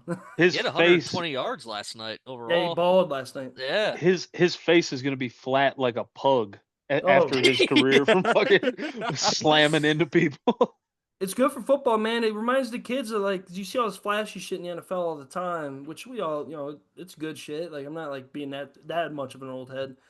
But you need that. You need a couple guys in the league that can run motherfuckers over. Like Derrick Henry and them do, but Derrick Henry don't give it justice. He's ginormous. I don't need that. I need to see a dude that's a fucking normal size, big fucking thigh motherfucker just run some motherfuckers over. That kid could have played in any era. That you know what I'm saying? Like he would have fucking been great.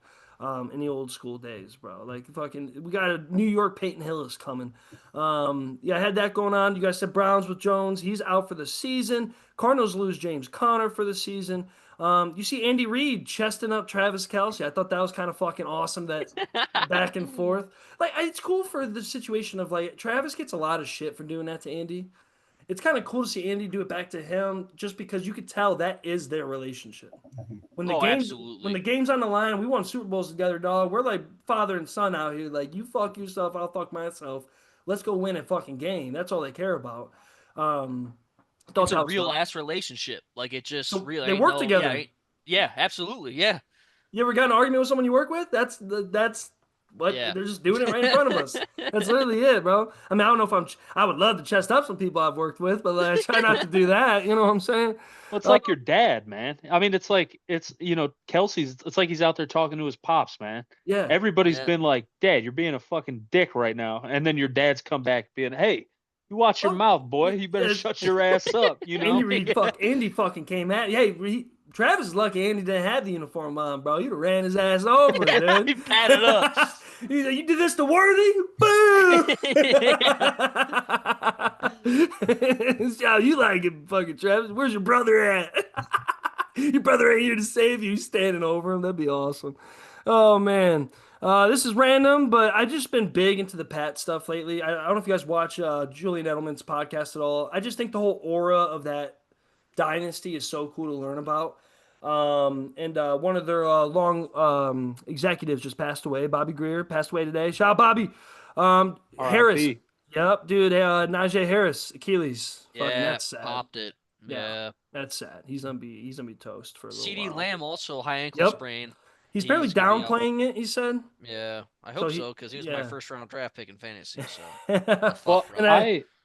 I feel terrible about Najee because he just came back from the firework thing with his eye. Yeah, He sat out like forever with his eye was fucked up and he'd have a hoodie on like outside in the summer. Yeah, so it just sucks for Najee, man. Yeah, Pierre's over here like, hey man, rest up, big dog. Rest Yeah. up. These guys like fucking fucking claw out. Yeah. And then my last thing for all that was just the Niners are hurt. We went over that. They're hurt. We're hurt, bro. But we're 3-0 and leading the division. I don't give a fuck how hurt we are. Keep fucking going. We got us, dude. Keegan, you keep talking about, bro. McCaffrey had 17. Dude, McCaffrey had 27 touches. Holy shit.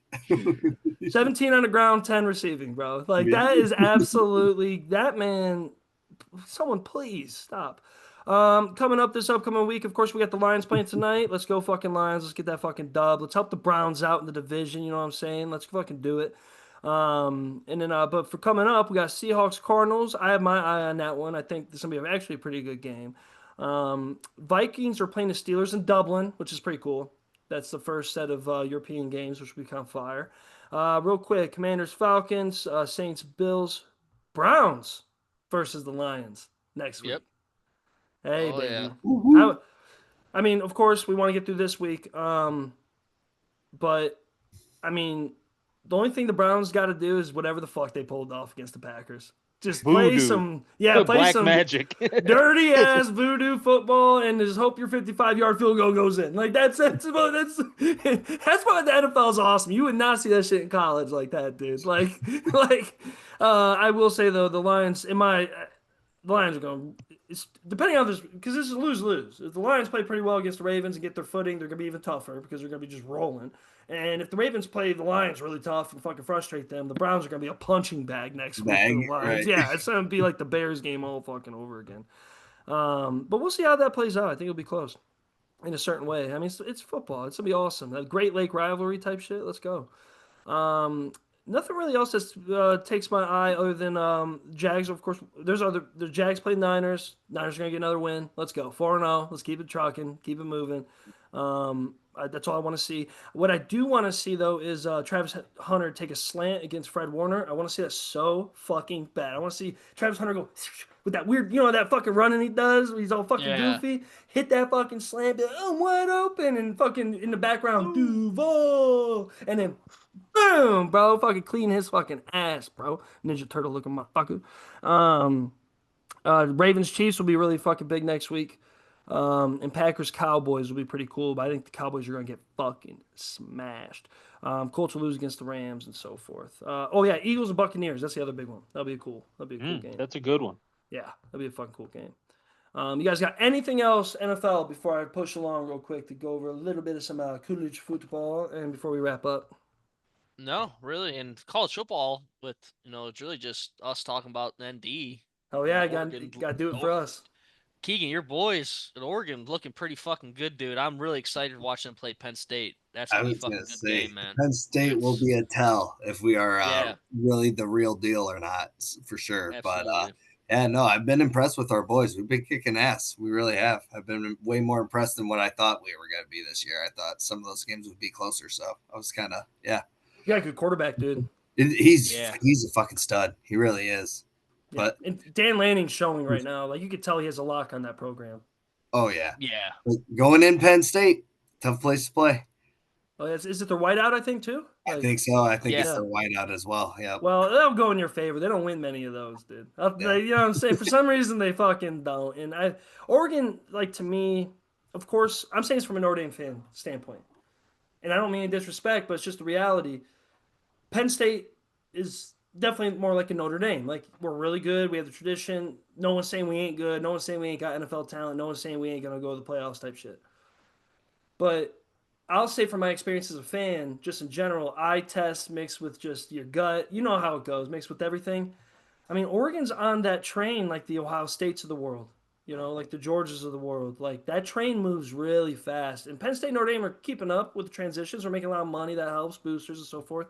But I sincerely think, like, if Franklin's looking for a good, solid, big game victory, it is not going to first come with Oregon. It would have came before this. It's not going to come now. And Drew Adler literally is playing like dog piss. On that, I just wanted to say that, like, while you were talking about Dan Lanning is quickly becoming, for me, an Ohio State fan, what Urban Meyer was to other fan bases, where he consistently wins. He's a prick. If he's not coaching your team, you think he's an asshole. But damn, is he good, and does he build a solid roster? The roster. 100%. Yeah. Like a legit athletic roster. Even like your backups look like, you know what I mean? Like, that's a big dude. Our running back room. Oh my God. Now that's the other take though. What you got to worry about is the other running back room, because Penn State lives and dies with the running back room. But you see, Drew Adler literally would have to spike the ball every play to have the QBR he has now. That is awful. That is awful. I know they haven't played many people, so just run the ball a bunch. That is awful, dude. And the dude's supposed to be a fucking player. And also, like, to me, and I try to stand for Franklin a lot, that's against Franklin, bro. Set your boy up for success. You know you're going to run a ball a shit ton when you play for the Big Ten championship type games. You don't have to do it against a fucking JUCO school, bro. Like, just fucking, you know what I'm saying? Just let fucking Aller sling it around. They need some fucking plays. They lost that one wide receiver to the portal. Fuck them. Oregon also destroyed Oregon State during the Civil War, right? That was this past week. Mm-hmm. Hell yeah. Going across the board real quick, the games before we get to Notre Dame or anything else. Indiana fucking obliterated. Ooh. Illinois. Yeah. That was an ass whooping. I did not see that coming, dude. I didn't. Indiana, everyone said, I love this. I love what's going on right now. Everyone said, well, who's going to be the Indiana this year? Well, Indiana again. That's who's the Indiana this year. They're back. Like, and their schedule's ass cheeks. Like, see, and I just love showing, like, the when they had, like, the other Illinois coaches on his knees and Cigaretti's just standing there just fucking. Which I can't stand that motherfucker, because after what he tried pulling against Notre Dame game, fucking acting like you're going to run up the score at the end to look better on fucking paper, you fucking bum. And he took everyone off your fucking schedule. And everyone's looking to play Notre Dame. For some reason, you don't want to start in-state rivalry. You said it's not worth it. Oh, okay. I fucking see what you got cooking over there. James Madison, fucking Hall of Famer. Shut the fuck up, dude. I swear to God, dude, that motherfucker. And that's the other thing. It's one of those coaches, if he was my coach, oh, dude, you guys would hear about him every day. I'd love it. But he's not my coach. My coach would literally bench press your whole fucking family. Shut the fuck up, dude. Like, I'm not fucking playing around. I'd like to see you and fucking Coach Day getting a slap box contest because Coach Day would actually whoop your ass, dude. I can't fucking. No, I'm joking, Cigaretti, dude. You're a fucking cool dude. You can find my handle if you want me to perform for the boys. I'll get them hyped up. Fucking that was a crazy game though. With the rankings thing, Illinois top 10 and then lose that, they're still ranked. People are throwing a fit. I think people need to open their eyes. This is the way college football has always been. Yeah. I Like, mean, it's in the end, it put the wood to them, and it was pretty much a top 10 matchup. They ain't gonna fall. When has that ever happened? They've ever fallen out of a top 10 team and against another top 10 team getting booed, kicked out of the rankings? It's never happened ever. and people, you know what? And I was trying to stand up for the rankings before. People are like, how do I explain this to my children? You guys seen that with Notre Dame still there, bro? Yeah. If I hear one more motherfucker compare Vandy to Notre Dame, fine, let's go, let's play. Yeah. We'll play on Wednesday before our other real game. Let's go play. Let's go run that triple option bullshit with your fucking 30-year-old quarterback. Fuck off, dude. People are fucking delusional. There's too many 16-year-olds with Instagrams, dude. Fucking with their own fucking fun accounts making graphics and shit. Ass cheeks. Those same motherfuckers like, and also Arch Manning, bro. I'm a fan of Arch, and I was trying to defend you. You're standing over a Sam Houston guy. Oh, dude, that was a bad look. I bet you off the field that Sam Houston dude will run you, bro. Beat the goddamn brakes off you, kid. And I love the way he said though. He says mom didn't like it. Thought that was pretty cool. I don't know. He just has, I don't know. He has that way of like hating him, but then he's a Manning, and I love Manning, so I don't know. Just play better.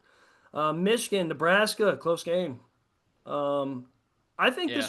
I think also that it was kind of a weird game in my opinion. I want TJ's opinion on this because I love the way different storylines work out for certain teams. Nebraska's kind of on the come up right now, I think, in my opinion. They have to be, right? Raiola's coming in the second year. I do like their coaching staff. I do like what they got going on. Nebraska football is college football is healthier with Nebraska back. But also, it's like they made this seem like Michigan was just supposed to win, which was confusing to me when Michigan literally had one of the worst seasons they could imagine last year.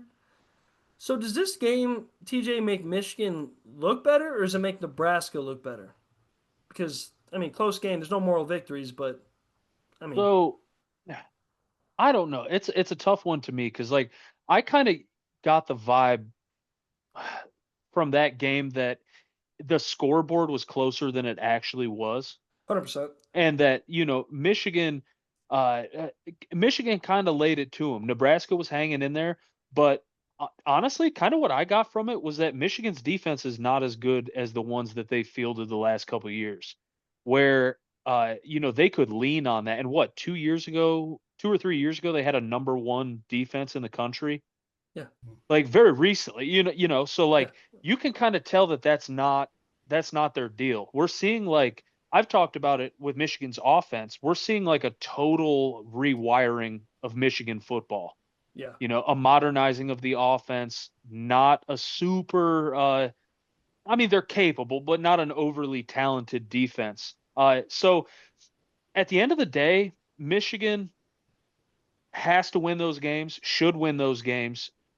But Nebraska's coming on, man. Like I think in 3, 4, 5 years, they could be a not a top contender, but a top end team in college football. I'll say here first, boys. You'll hear me out. I think next year Nebraska's really good. I think it's gonna be next year. When you have Raiola and a 5-star, like I think they'll be next year. Yeah. That's what I was saying. Is like, a Dylan Raiola is the kind of guy that can single-handedly flip a program around. Where you watch him play this season, there's going to be guys next season like, hey, I kind of like what they had going on. Nebraska is a little, not exactly a rompous college atmosphere, out on the town. But hey, Saturdays are pretty lit. We play in a packed stadium and play some good football against some big teams. Exactly. Like, and that stuff will carry, it really does. And they put a lot of money in that program, dude. A shit ton. A shit ton. What else we got cooking on here? Miami beats Florida. I didn't think it was that big of a deal. I actually thought Miami didn't look as good as they're supposed to.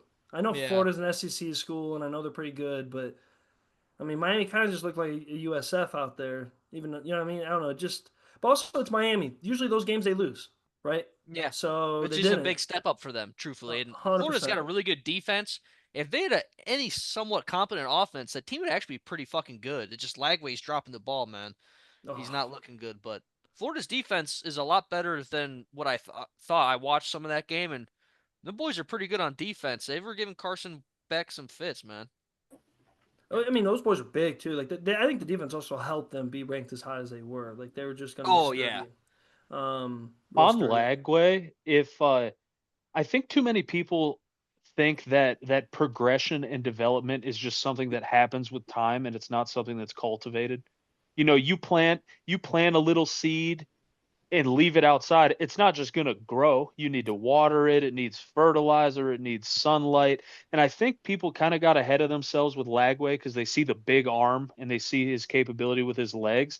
I don't think he's developed quite as much as people thought he was or thought he would. And I don't think, right now he is a top tier quarterback in college football. I think he's got a lot to prove before we start talking about him first round draft pick Yeah, in whatever draft he declares for. it's very similar to Arch Manning, where it's like he's watering his plant right now. You know what I'm saying? Like him Yeah, going through these shit games, and people are like, "Oh, they're not playing anybody." It's like, well, this is how you get better, guys. Like this is how he becomes the guy that you thought he was gonna be. You can't just do it sitting on the bench or do it through a shit team. Nah, nah, you need to do it. I love that fucking take. Speaking of fucking dogs, Oklahoma's quarterback's a dog. yeah. That was a Um, great game. That Great kid's game. fucking really good. I think he's. I don't know how old he is. Let me look up. He's If the he Heisman was, favorite too, right? yeah, if he was coming out in this year's draft, I would say he's probably quarterback number. He's a junior, so he is draft eligible. I would say he's probably the fucking best quarterback coming out as of right now compared to all the other guys. He's got a good legs. He's got a very accurate arm. He had some really good throws in that game because I was at Buffalo Wild Wings before he went to a movie and was watching. That was the game they had on, and he like they could have lost that game and he kept them in it. Like he played really good, and Auburn was a lot better than I thought too. They're a pretty decent team this year. So Auburn's quarterback situation is so awful. Like yeah, they've been talking about it all off season. They can't figure it out. They had a transfer coming that was supposed to start, and then it's never good when the guy who transfers in who's supposed to start ends up not starting right away or like getting in that weird competition. Like that's not a good sign for what you got going on. But Auburn's kind of back on the map, which is dope, and Oklahoma is back after a fucking awful season last year. yeah, Um, they Shut got up, a hell of a Adrian. fucking schedule, man. They Adrian, got tough ass games the rest of the year. Adrian, if you're listening, don't ever text me while I'm doing my podcast, dude. Ever, dude. Don't ever text this group chat while we're podcasting about your football, dude. Don't ever do that. Still broke my heart with that Central Michigan loss.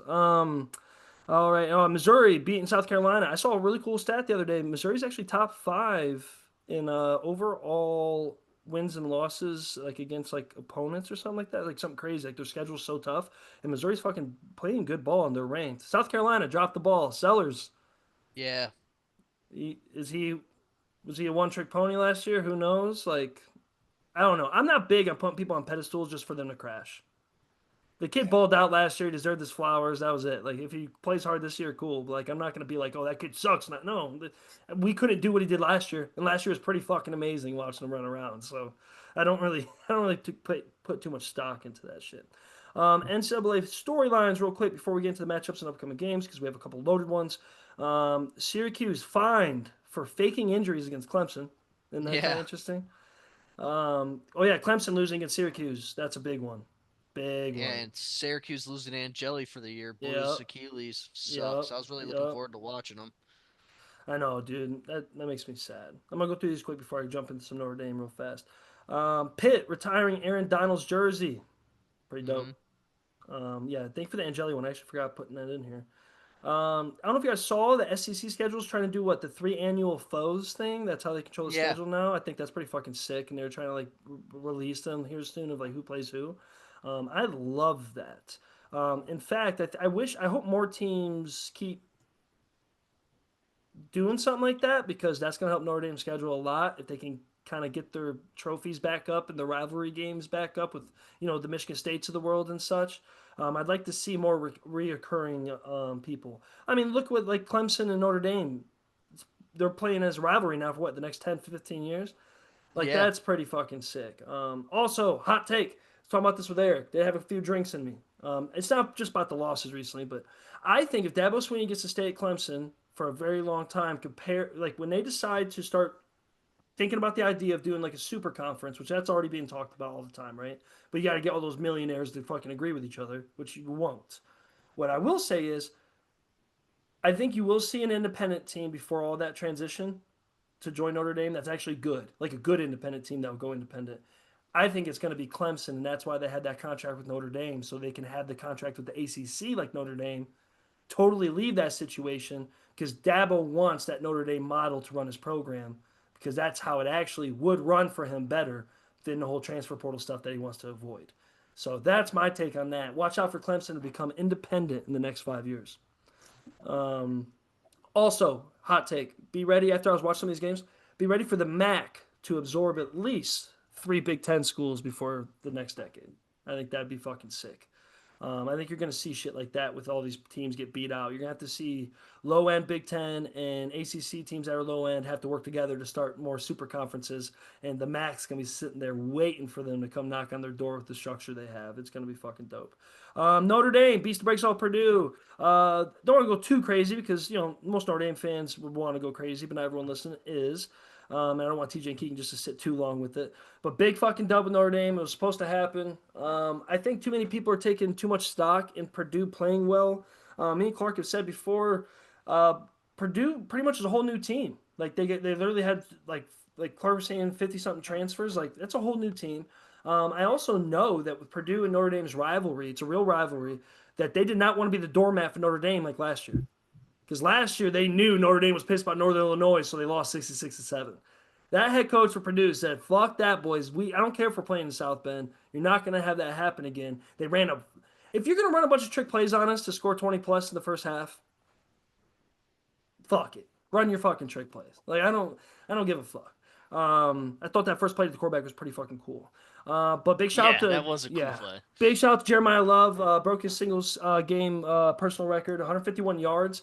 151 yards and still shared the ball with Price, who ran all day with 4 tutties.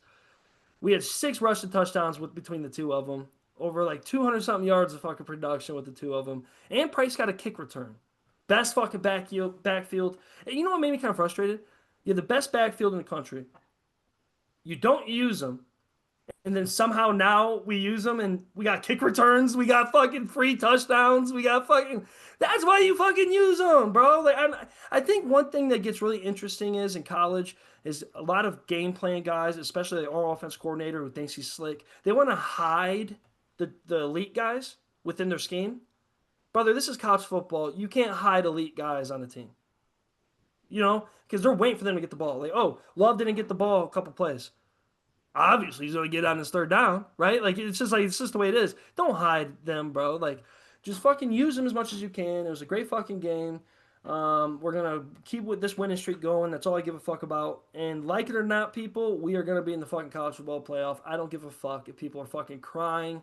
And my hot take now, since I'm feeling in my bag, baby, why not just why not just you know possibly show up in Columbus week 1 of the 12 football playoff and just Oh God. why not beat them in their home crowd after all this punishment? Why not? And if they don't do that, I'm gonna start the Manson family in my free time. But I'm gonna lose my shit. But Clark, for you, man, ND baby. Funny enough, I was just looking at it here. Purdue, we've played 89 times, only beaten by the 94 times we've played USC, which is pretty cool. I did not know. I knew we've played them a lot 'cause I remember as a kid always watching us play Purdue, but 89 times is a significant amount. They're our second most played team. Good. I think Carr is still on a good trajectory for the season. He's been playing very well for a young guy. Didn't have to throw a lot, which is good. I think as a young quarterback like that, we should lean on the run with our two good running backs. Like you said, they pulled a lot of trick plays. That inside zone, I don't know if it was an inside or outside zone they ran and threw it back to the quarterback on the outside to score was a really cool play design. I've never seen anything like that. It was very intriguing. I enjoyed watching it. But yeah, it was a good game. Hopefully now that kind of got the monkey off our back with our first win of the season, we really start going off here and going on to next week to Arkansas. I think it's gonna be a pretty good game. Arkansas's got a pretty decent quarterback, SEC school. So hopefully now the boys get locked in and keep on winning. It really wasn't much to say. One interesting thing I did learn this week that, because I was wondering this myself, when there is a significant rain delay like that right before the halftime, both teams can agree to skip halftime, go right into third quarter, which I figured was probably the case. But I did find out that is the rule. If both teams agree, they can just skip that halftime. Because there was only a minute 29 left. Who the fuck would want to go into halftime after waiting? What No. was it, like an hour and a half, 2 hours, or whatever the fuck Yeah, they had to even wait? cut it off the TV. I was like, what in the fuck? I can't even Yeah, watch us I win, actually bro. ended up missing the end of the game because it Yeah. fucking took so long. So I thought that was a pretty cool rule. Found out. I love the CJ Carr comment. Highest rated quarterback play in Notre Dame history for one game Yeah. without Oh, trying. And that that deep ball at the start was beautiful, dude. dude, that That's what we Fields need. that Fields kid is you don't see that a lot in Notre Dame. 6'4", 230 pounds, running 4.4s, No. dude. That kid is a fucking animal, dude. God, that kid's a fucking stud. I'm excited for it. Yeah, man, let's get a big win in Arkansas, get an SEC dub under us, and then let's just hope Miami plays well. Hope USC keeps winning some games because that's going to look really good for us on paper. Hope Navy keeps winning games as well. They were looking good. So like, let's just win out. I don't give a fuck. The only thing that's stressful is like people are like, oh, Notre Dame this, you guys are spoiled this. No, no, no, no. You guys are spoiled because now we don't have a conference championship to be like, oh, we're conference champs at least. Isn't that dope? No, we have nothing. We have the national championship and Coach Freeman's tight pants that are fucking pissing me off. That's all we got to look forward to, dude. His joggers. told my aunt if Freeman doesn't fucking blow them out, I want him gone. She goes, no, not the pants. I'm like, dude. I'm like, dude, you know what I'm saying? Crazy shit, crazy shit. Upcoming games, real quick to be fast. Real good ones. Alabama versus Georgia. So a lot of SEC fans really pissed off the game day wasn't there. Shut the fuck up. Your time's up, SEC, to just hog game day. They're gonna go show up at Penn State because that game's some higher ranked fucking teams. It's a better fucking game. Well, Alabama and Georgia is always so exciting. For who? I don't want to see Stockton, who in his spare time fucking rings up cows. Oh, he got his number retired for his high school football team. That's what we're celebrating? I don't give a fuck, dude. I hope they all do. I mean, they're at Georgia. What the fuck are we talking about? And then, like, oh, Alabama, this. No, Alabama, you're done. You're done. We're done with you. We moved on. It's over. You guys get to be kind of relevant and go 10-2 like the rest of us. We're done. We're on Ohio State dynasties now. Big Ten dynasties now. Oregon, Michigan. The Fighting Irish. What the fuck are you talking about, bro? There's no room for you. Anyways, let's say that. Oregon, Penn State, of course. I love this one. Upset alert. Iowa, Indiana. I'd love to see Iowa play really tough fucking football after that big fucking win Indiana had. Um, oh yeah, well, I'd love to see that one. Auburn, Texas A&M. That'll be a banger. Another great game. LSU, Ole Miss. Mm-hmm. I think this will really show. I think LSU. I'm really high on them, but also like when you start seeing that Clemson game and different things, when Clemson got ran over by Georgia Tech and also like Syracuse, it's like, are you fake LSU? Because I don't want to hear Brian Kelly like, oh, you hear him going off against the press. Who the fuck does Brian Kelly think he is already? He won a couple games in the SEC and he's yelling at the press. God damn, hit a growth spurt, old man. I'm so fucking tired of you, dude. And shout out to fucking Lane Kiffin. I hope Lane Kiffin runs it up on LSU, bro. I swear to God. Another upset alert. Sorry, guys, just have to say it. Washington has a pretty good squad this year that's underrated. And if there's any type of weird sleeper game, OSU doesn't really fall for sleeper games too much. But there's some awkward about this game. Washington has one of the best running backs in the country, if not the best running back stat wise, but that's kind of not. I mean, he played against shit teams. But I don't know. OSU Washington, just want to look out for that. USC Illinois, that would kind of be a banger, to be honest with you. But I think USC's quarterback situation is too good. And then I really like TCU at Arizona State. I think people need to like TCU is actually not as bad as people think. You guys got anything you're looking forward to this weekend? I know I'm just running through it now. I'm looking at the time and everything. I think there's gonna be some good games. There's some good football. I'm excited to watch. I'm sure Saturday night that's all I'll be doing, just watching these fucking games. So it's a good slate. I'll probably be Oregon and Penn State's this weekend, right? Yep. That's Yeah. So that's probably be my main focus. What time do they? I'm looking up right now. I don't know what time they play. Probably night game. If it's a whiteout, probably right. That's usually 7:30. So that's what I'll be watching Saturday night. Catch me on the couch watching that one. Irish play at noon. Yeah. We usually don't. Noon Which game. hopefully I'm awake for. Be deer hunting in the morning. Might be cutting my deer then, dude. Who knows? I just State hope we record win. buck. I just hope we win because actually I usually forget. But you reminded me. Saturday night I won't be watching games. Saturday night you can catch me at the Your Mama Joke contest, baby. No, the Your Mama Joke battle is what they're calling it. Um, I love my boy Randall, but you ain't ready for the heat, baby. They just released the brackets out, dude. Who's going against who? I love Randall, dude. I don't want to talk about your mom like that, bro. I'm so sorry. I'm about to talk about your mom like that, dude.